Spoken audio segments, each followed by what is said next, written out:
गुरु और शिष्य की कहानी। एक गुरु और शिष्य जंगल से होते हुए अपने गांव जा रहे होते हैं। अंधेरा काफी हो चुका था। शिष्य ने अपने गुरु से कहा, गुरुजी, वह आदमी बोल रहा था कि यह किसी काम की नहीं है। गांव वाले बोलते हैं कि ये बंजर जमीन है, यहाँ पर कुछ भी नहीं उगाई जा सकती और वहाँ फसल उगाना भी बड़ी बेवकूफी है। गुरुजी बोला कि तुम्हारा गुजारा कैसे होता है? उस आदमी ने बोला कि मेरे पास एक भैंस है जिससे मेरा पूरा घर चलता है।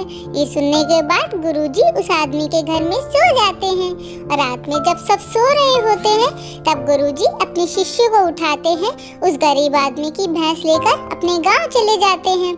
शिष्य अपने गुरु से पूछता है कि गुरुजी, कहीं आप ये गलत तो नहीं कर रहे हैं?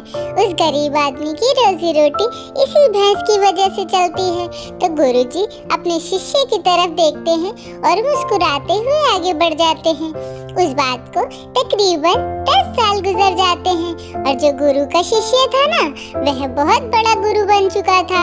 तो एक दिन उसे उस गरीब आदमी की याद आती है कि मेरे गुरु ने उस आदमी के साथ अच्छा नहीं किया था।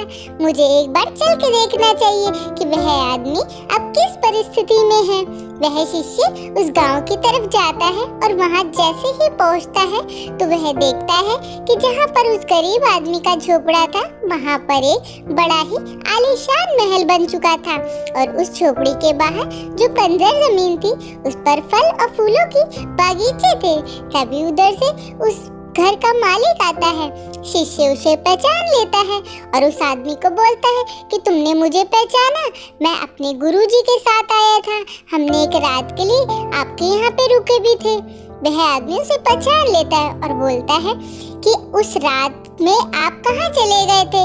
और उस रात के बाद मेरी भी भैंस कहीं चली गई थी। मेरे पास कोई रास्ता ही नहीं था, तो मैंने अपनी जमीन पर मेहनत की, फसल निकल आई और आज मैं इस गांव का सबसे बड़ा अमीर आदमी बन चुका हूँ।